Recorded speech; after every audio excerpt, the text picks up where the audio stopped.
a strange prompt today. Spaghetti box window. I spent last night playing with some packaging, fussy cutting way too many images, and nothing seemed to work like I pictured it in my head. But when I woke up this morning, things had sorted themselves out somehow during the night, and I knew exactly what to do. Isn't it strange how these things happen sometimes? Welcome back to Dephemerember 2023. It's Barbara from Vienna, Austria, and I'm co-hosting this series with my dear friend Luise Heinzel, making fun ephemera in December. If you're new here, please check the link in the description box with all the information you need to catch up, including freebies and other printables, as well as a playlist and of course the prompt list. So Ephy has made the candy bowl his home instead of this scrap box. Ephy, this is really not good. I'm surprised there's any candy left. We'll have to have a little talk later. Maybe you also don't have a spaghetti box with a window. Maybe you don't have spaghetti in a box at all. My spaghetti come in plastic wrapping, unfortunately. But I have been collecting other boxes and materials with windows. Excuse me, Ephy. So I thought I could use something from here for this prompt. And my eye in particular fell on these three. I don't remember what they were from. Obviously, it's some packaging. And there's three pieces with the same window. And I thought, well, this would be actually really fun to make a bookmark with, especially because my journal is getting quite full. And I'm starting to get issues adding all the pages into my spirals. So I thought a bookmark would be a great alternative instead of making another page. So I thought I would add some acetate in between these layers and layer like a cute scene around it using my Dephemerember collage sheets. So that's what I was doing last night, fussy cutting these images. Let me show you these pages and how I printed these for this to work. Because when I'm adding acetate, I want the images to be seen from both sides. So we need to do some flipped printing. So let me share how I do that. So these are my Dephemerember 2023 collage sheets. So there's 5 sheets in total. There's this one, this one, this one, this one, and these round images. And for this project, I decided on these. And what I like about these sheets is because they have a white border, they are very easy. Well, they're still quite detailed, but they are easier to cut out. They look more like stickers, so that makes it a little bit easier. So let me show you how I print this. So I have selected this one. Then I go to File, Print. And this is on a Mac. If you're on a Windows computer, this is obviously going to look a little bit differently. Important now is that I do not print all the pages, but selected image from sidebar. So here's the one I wanted. Obviously, if you are, for example, in North America, it won't say A4 here, but it will say US letter or whatever you use. Then I want to go here where it says preview and go to media and quality. I always change that to best quality when I print images. And then I go here again and I go to layout. And instead of printing just this one page on a sheet, I'm going to tell it, even though I'm only printing one image, I'm telling it to print 2 images per page, which shrinks this down to 50%. And then I print that.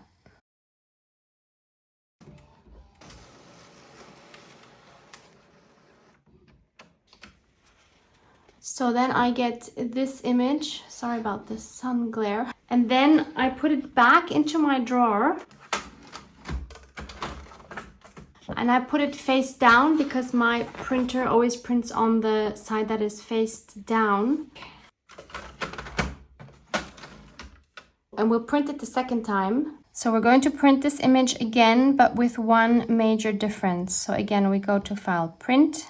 Make sure that we only are printing the one that we have selected. I'm going to go to Media and Quality. Again, change it to Best Quality. Then I'm going to go to Layout.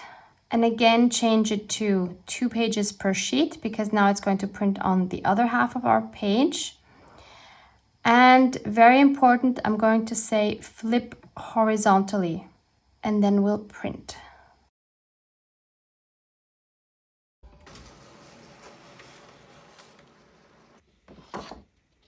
So now I have the same image but reversed on one paper.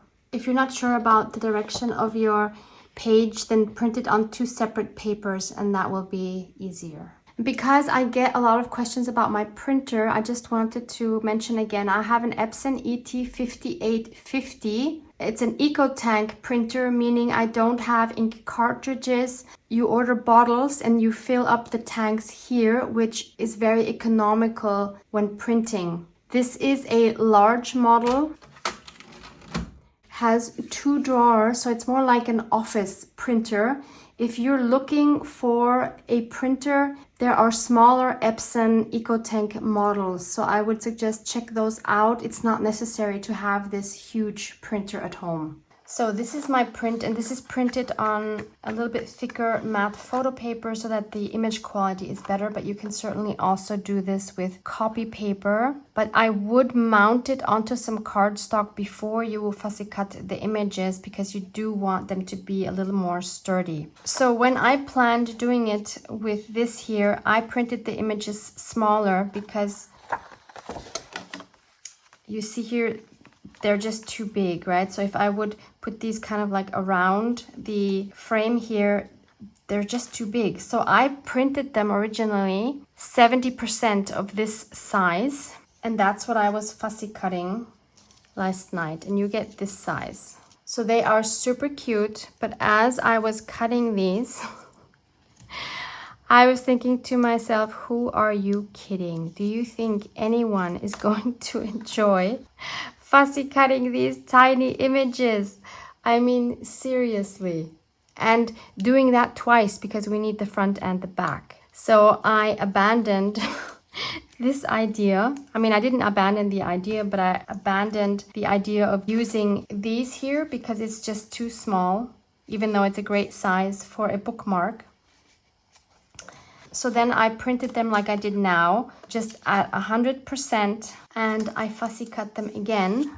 So this is the size I have now, which is definitely more realistic. Obviously, what you've just seen me do on the computer, you can do with any image. You could also even use book page images, but then of course you don't have the reverse image. If you use book page images, and you want to make a layered bookmark like I will do today, you don't have to have the bookmark double-sided. You could close off this side and just have your images showing on the front. Let's move these out of the way. So I needed a bigger alternative for my bookmark base. So I found this Christmas card from a company that I am not going to use, but I think this is a great size for my bookmark, and I wanted to have 3 layers. So I'm going to add this scrap of cardstock, and that way I think it won't get too thick either, which is a good thing. So the first thing I want to do is remove this pocket here, which is kind of sad because it's great to have a card like this with a pocket, but I don't have any other card this size, and I want to reuse something that I would otherwise throw away. So I'm just going to cut off this pocket. And then I just need to cut this scrap here to the same size as my card, so I have 3 layers. I also cut off the fold now so that I have 3 separate sheets. And even though these colors go together quite nicely, I will be turning this around so that we won't see it. And then we're going to get a little bit messy. We just need 2 of these. So these are the ones that are going to be facing the outsides. And I'm going to use my brayer to add some acrylic paint just to give it some interest. The colors I've chosen is yellow ochre. This one is called Jade Green, but it looks like the Speckled Egg by Ranger and Tim Holtz. Buff Titanium, and I might also just add some white. Ephy, I think it's better if you move a little bit. You don't want to, okay? Then stay there. So I'm just randomly going to brayer these on and have some fun and get messy. So I put my paint straight on the brayer. I'll switch up the directions I'm going in.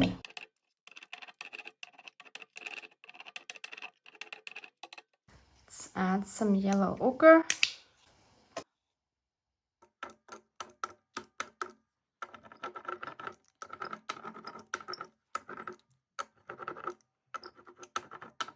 Spraying on paint is so fun and you get the coolest designs.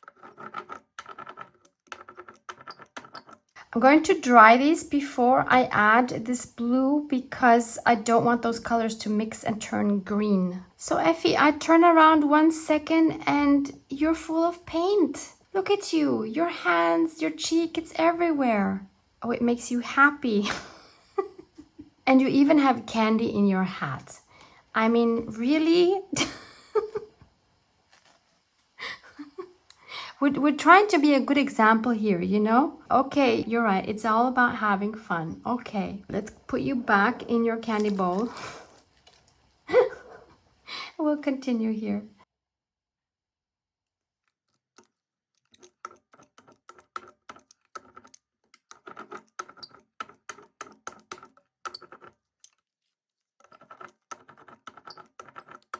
Yay, it's still blue, not green.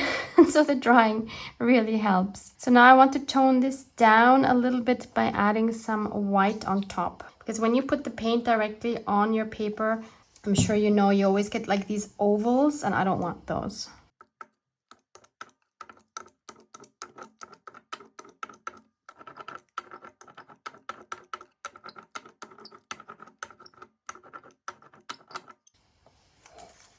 Yeah, I think that works really well together. So Ephy and I had a little talk here and he just confided in me that the reason why he was so into the candy was because basically he was eating his feelings because he was so worried about little Ephy that left to go see Luise because he had just seen the video where little Ephy almost got buried by an avalanche. But he's okay, sweetie. Didn't you see? He's totally fine. You ran away after you saw that scene. Oh, sweetie. He's okay, I promise you. I'll show you later in another video. He's totally fine. Don't worry. So now that we've cleared that up, he's happy to go back into his little scrap basket. So we have 3 layers here now. The white one is going to go in the middle. And of course, we still need windows. So I thought, how about oval windows? I'm not actually going to use the die cuts themselves, but I thought I could use them as a template for making the oval. Wait, maybe the big one even works.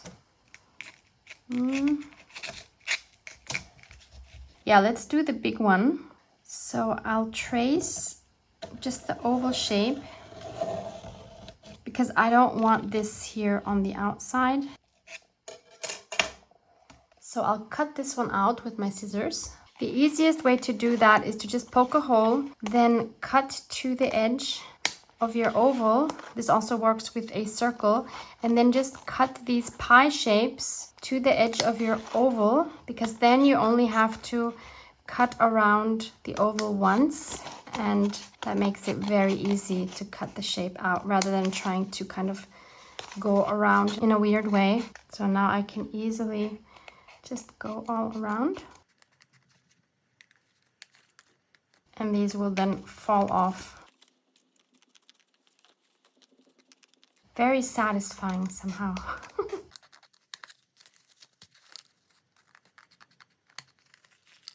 Wouldn't it actually be nice to have the inner card have a smaller oval so that we actually see the double layers? But of course that means that we need to paint the middle piece as well. And we need to do that on both sides because we will be seeing that from both sides. So I'll brayer both sides just like I did here. So I've got my middle piece ready as well. So I can put that in here, make sure they're aligned. Take my smaller oval and trace that. So I'll cut that one out as well. So we have that, and now we need another hole to align with this one, the large one. So again, I'll make sure that my papers are aligned. Then I'll trace this oval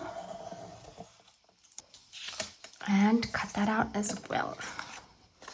So now we have this and this and this, meaning that we have this from this side and we also have it from this side. Now I don't like the way my edges of my ovals look, so I'm going to take scissors and rough up those edges to grunge them up a little bit, but also to make them look a little bit softer.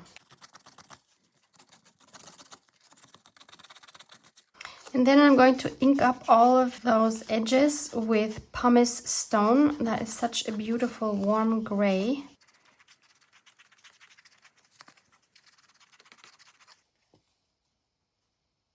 So then we have this, and by the way, I have a tear here in the middle layer because that paper is not as thick as from the Christmas card. It's totally fine. I'm not going to worry about it.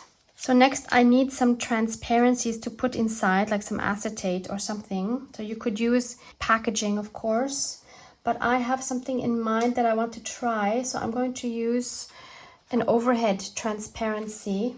I had bought these a while ago for printing on, and it says that they are printable. This is obviously a German brand.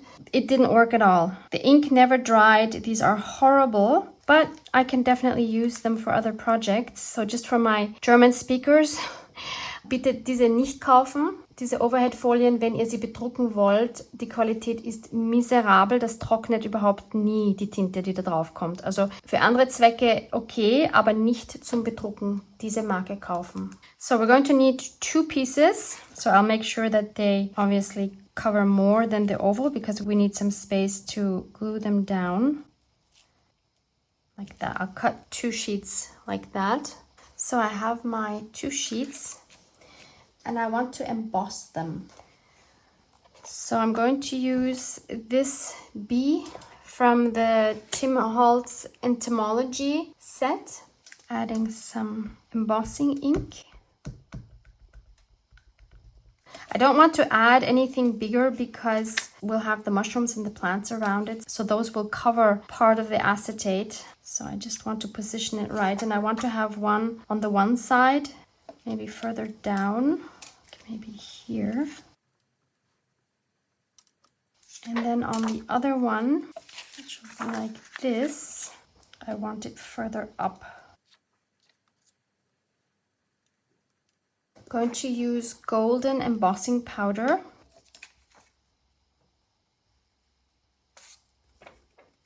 Oh my goodness, obviously this acetate was not clean. I can hopefully brush off any excess.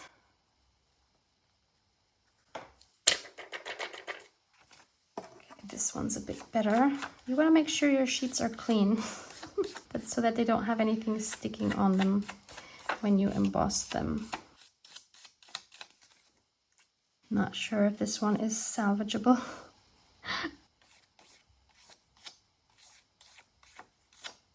An alternative would be to just stamp with permanent ink. I think it should be okay. So the trick for embossing on acetate is to not leave your heat source, like your embossing tool or your heat tool, on one spot too long, because otherwise your acetate will warp. So you hold it there, take it away, hold it there, take it away, until all the powder has melted, molten, melted, I don't know.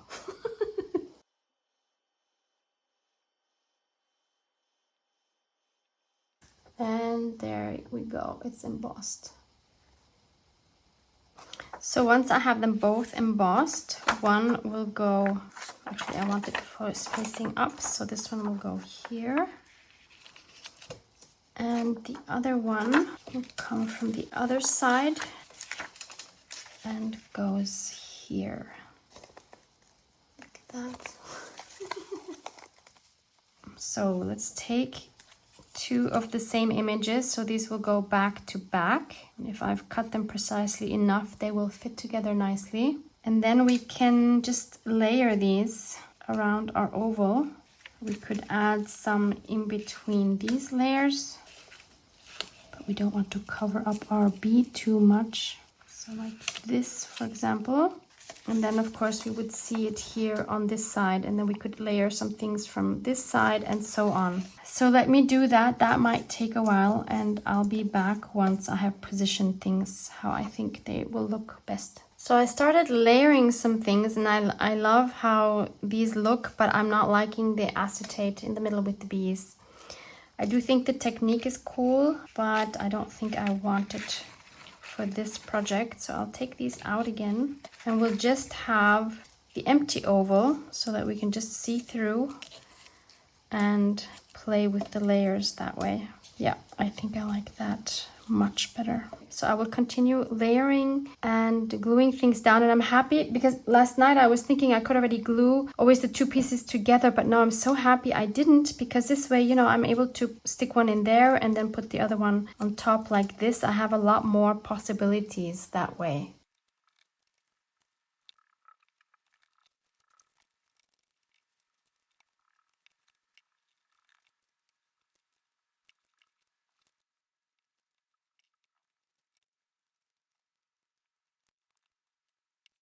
So it's coming together really, really nicely. I love the different layers we have here. Somehow I seem to have lost the second half of this one, so I'm cutting it out again. So just wanted to show you, since you have the white line on the dark background, it is quite easy to see where to cut. And that way, if you just cut along that line for both images, then they will line up. Please use small scissors like these, and always turn your paper, not the scissors, but your paper. That makes it so much easier.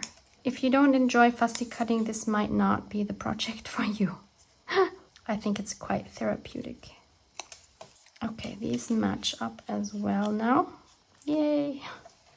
And I can fill up some of these gaps here with the smaller ones that I cut out yesterday. So I actually used all the pieces, the small ones and the large ones. And look at this, I am over the moon. It works from both sides. And we have dimension here because of the different layers. It is so freaking cute. I would have never expected this to turn out as well as it did. I am so happy with this. So now we need to glue the layers together. Just thinking I could also sew them together. I think I'll add a little bit of glue. I mean, some of it is already glued together because of the images. I'll just add a little more glue, and then I will sew around it as well. And I think I will have to cut around it as well because it's not aligned perfectly anymore. Actually, I'm not even sure my sewing machine can handle 3 cardstock layers, but we'll see about that. Mine is a Toyota Super Jeans model, so it is meant for heavy-duty sewing. So we'll test that. My sewing machine is a trooper. Look, it did so well. So now I just need to straighten out all of my edges and make sure that they align. I'll just cut them with my scissors. I was just thinking while I was sewing, maybe you're wondering, how is this a spaghetti box window? Well, obviously it's not. But the inspiration came from there. So the idea was the spaghetti box window.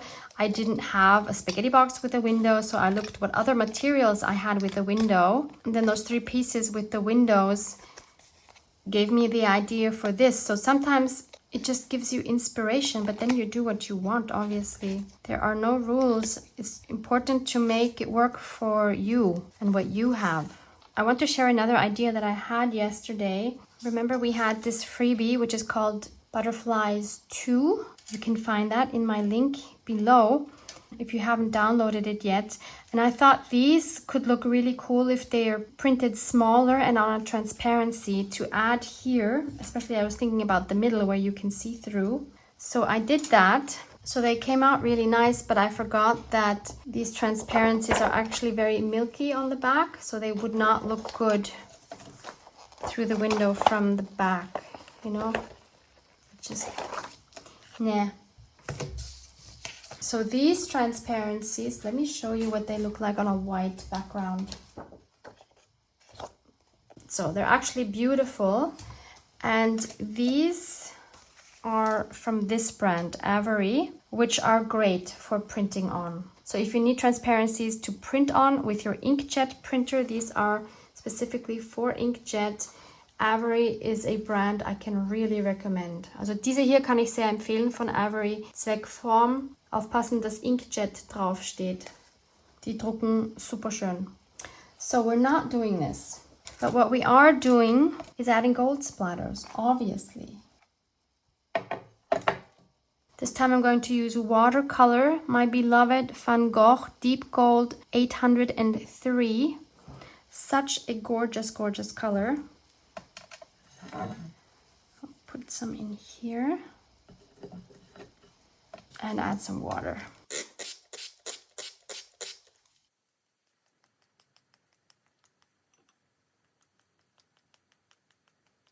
I've also added some white splatters. And on this side, I also tried some darker splatters, but I'm not sure I'm loving those, so I'm not adding them to this side. And then I'm just inking the edges up with my pumice stone, but it's not dark enough for me, so I'm going to also ink it up with maybe ground espresso. Luise shared a sneak peek with me for her video with the recycled fairy. I have not seen the video at the time that I am recording this video, but from what I've seen, I think it's going to make me cry. I cannot wait to see that one either. We're not recording them at the same time, but we do send each other some photos after we've both done a certain prompt because we don't want to be influenced by each other's creations. So then I'm going to add the prompt name, spaghetti box window, down here. Excuse me, Ephy. So now we can just put it into our journal as a bookmark. It's so fun that we can see through it, actually. Luise and the mushrooms.